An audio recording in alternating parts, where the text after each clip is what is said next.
तो कद्रू और विनता की ये कहानी थी जो हमने आपको सुनाई। उसके पश्चात गरुड़ भूख प्यास से व्याकुल होकर वहां से उड़ चला और चला गया। तो कद्रू और विनता इस समय दोनों बहनें एक साथ घूमने के लिए निकली। तो उस समय उन्होंने अपने पास से ना एक घोड़े को जाकर देखा जिसके पंख थे। वो घोड़ा ना आकाश में उड़ रहा था और वो एक दिव्य घोड़ा था, एक तरह का दिव्य अश्व था। उसका नाम था उच्चैः श्रवा।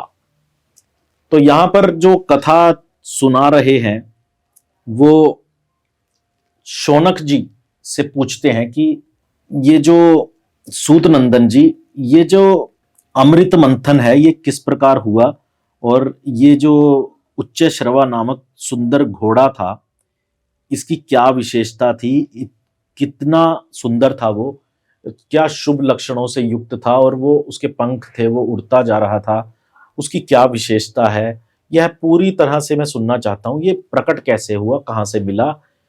मिला था वो अमृत मंथन से। अमृत मंथन से एक घोड़ा निकला था पंखों वाला, उसका नाम था उच्चैः श्रवा। वो देवताओं का घोड़ा है और वो मन की गति से चलता है, या आप उसकी जितनी विशेषताएं सोच सकते हो उसकी वो सारी विशेषताएं हैं। कभी कभी किसी बहुत तीव्र गति से भागने वाले घोड़े को उच्चैः श्रवा की संज्ञा दे दी जाती है। तो उच्चैः श्रवा के बारे में कद्रू और विनता आपस में बातें कर रही थी। तो उस सभा में जिसमें शौनक जी पूछ रहे हैं उग्र श्रवा जी से कि बताइए कि ये घोड़ा कैसे निकला अमृत मंथन से, अमृत मंथन किस प्रयोजन से किया गया, अमृत मंथन की आवश्यकता क्या थी, और उसमें से और क्या क्या निकला, अमृत मंथन क्यों किया गया, कैसे हुआ, इसका मुझे विस्तार से वर्णन कीजिए। तो यहां से अमृत मंथन का अध्याय शुरू होता है। तो देवी देवता सभी मेरु पर्वत पर विचार कर रहे थे कि किस प्रकार से समुद्र का मंथन किया जाए, इसके लिए मेरु पर्वत का इस्तेमाल किया जाए। मेरु पर्वत एक बहुत लंबा पर्वत था जिसकी लंबाई बहुत अधिक थी, और उसकी लंबाई चौड़ाई का ना अंदाजा लगाना ही कठिन था। वो सूर्य को भी ढक ले, सूर्य की आभा को भी ढक ले, इस प्रकार से सुशोभित होता था। वो इतना विशाल था कि वो आकाश तक चला जाता था, उसकी ऊंचाई कई बार।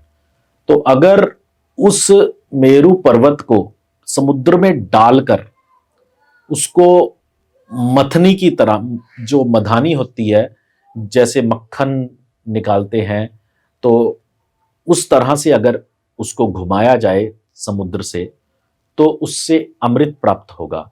उस अमृत पर देवताओं का और असुरों का दोनों का एक तरह से अधिकार हो जाएगा। तो उस अमृत को मथने के लिए, प्राप्त करने के लिए इन्होंने एक मंत्रणा की। तो वो जो मेरु पर्वत था वो अनेक औषधियों से भरा था। वहां पर बहुत सारे सर्प रहते थे, बहुत सारे जानवर थे। वो कई प्रकार के दिव्य गुणों से युक्त औषधियों से भरा पड़ा था। उस मेरु पर्वत की विशेषताएं यहां पर बहुत ज्यादा लिखी हुई है, मैं बहुत कम बता रहा हूं। तो उस मेरु पर्वत को अगर किसी प्रकार से समुद्र में लाकर डाल दिया जाए और फिर उसको मधानी की तरह उसको घुमाया जाए, अगर ऐसा हो सके, इस तरह संभव हो सके, तो समुद्र का मंथन किया जा सकता है।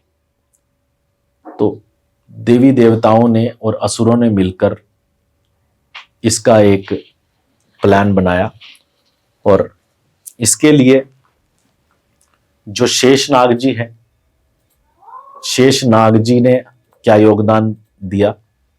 शेषनाग जी ने उस पर डोरी की तरह काम किया।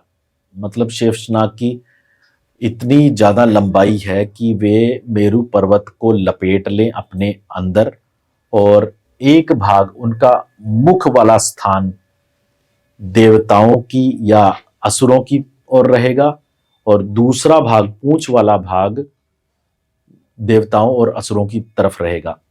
मतलब जो मुंह का स्थान है देवताओं ने वो असुरों की ओर कर दिया, और जो पूंछ का स्थान है वो कर दिया अपनी ओर, यानी कि देवताओं की ओर हो गया। तो इस प्रकार से दोनों ने उसे मथना प्रारंभ कर दिया। पहले तो मेरू पर्वत को उखाड़ कर लाया गया समुद्र के बीच बीच में रखकर, उसके अंदर शेषनाग जी ने उसे लपेटा, और शेषनाग जी का मुख था जो उसकी तरफ से संभाला असुरों ने, और जो पूंछ थी उसकी तरफ से संभाला देवताओं ने। अब दोनों ओर से शक्ति लगाकर मथने लगे, तो कुछ वहां पर थोड़ी सी दिक्कत परेशानी आई, क्योंकि उसका आधार नहीं था। आधार के लिए भगवान विष्णु जी ने कच्छप अवतार लिया, यानी कि कछुए का अवतार लिया। कछुए की जो पीठ होती है वो बहुत पक्की होती है, तो उसको आधार दिया मेरू पर्वत को विष्णु जी ने, और इस प्रकार से अमृत मंथन प्रारंभ हुआ।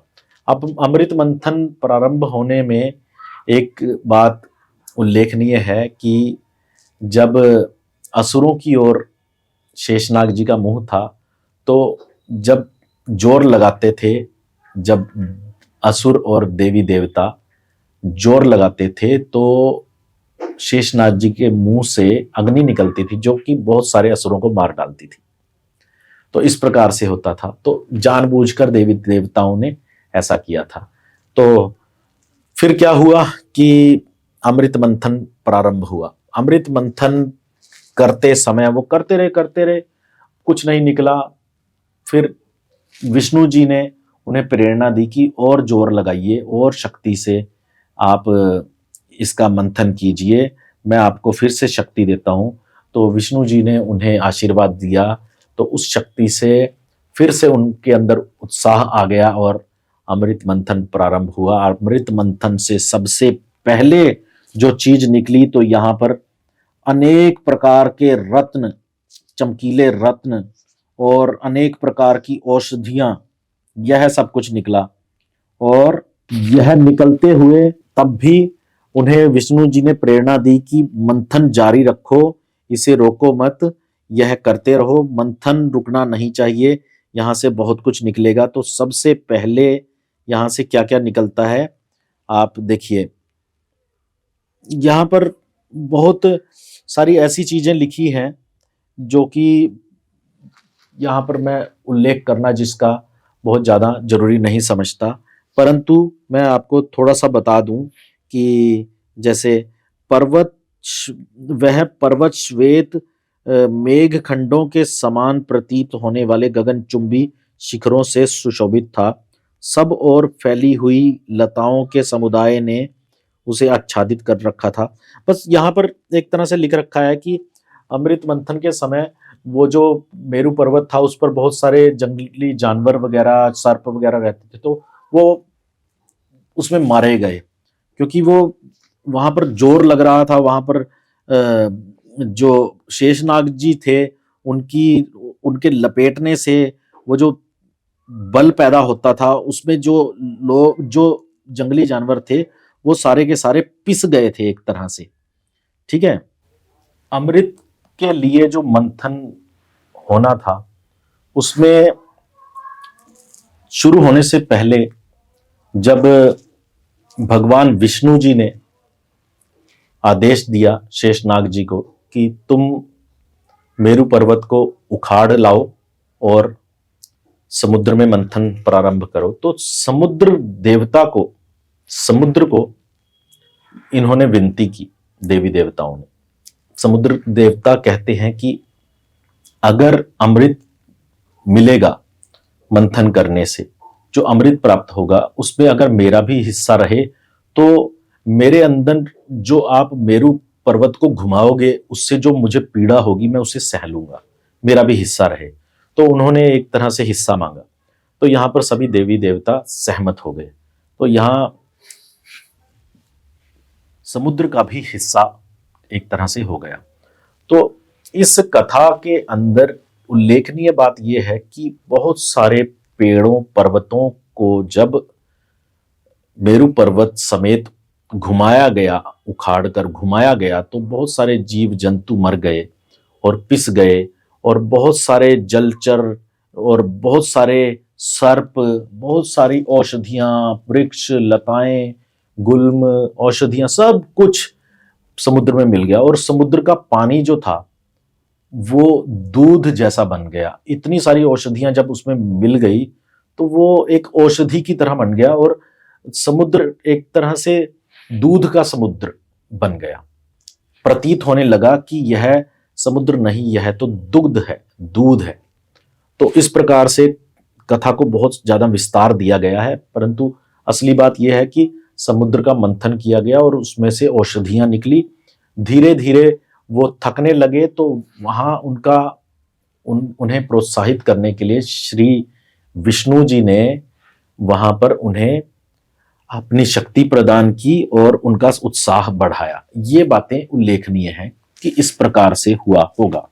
ठीक है, तो फिर बहुत अधिक घुमाने से, बहुत अधिक मंथन करने से उसके अंदर से अमृत वगैरह बहुत सारी चीजें निकली। जो जो चीजें निकली हम आगे बताएंगे, परंतु देखिए, देवी देवता उस मेरू पर्वत को घुमा रहे हैं और उसका आधार बने हैं कच्छप यानी कि भगवान विष्णु, और जो देवराज इंद्र हैं उसको ऊपर से, मेरू पर्वत को वज्र की सहायता से ऊपर से एक आधार प्रदान कर रहे हैं, ऊपर से दबाकर रख रहे हैं ताकि वो अपनी जगह से हिले ना।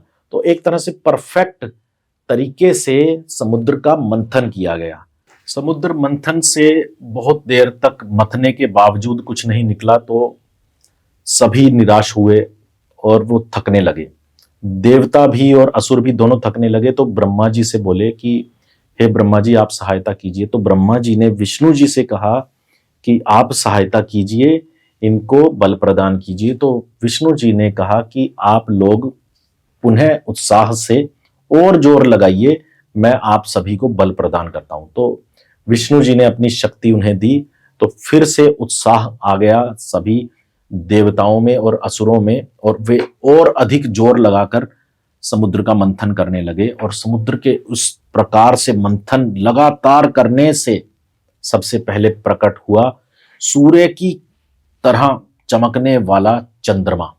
सबसे पहले चंद्रमा निकला, और फिर सफेद वस्त्रों से युक्त बहुत ही सुंदर युवती यानी लक्ष्मी निकली, और लक्ष्मी के साथ ही एक उसके बाद निकला एक श्वेत वर्ण का घोड़ा, जिसे उच्चैश्रवा कहा जाता है।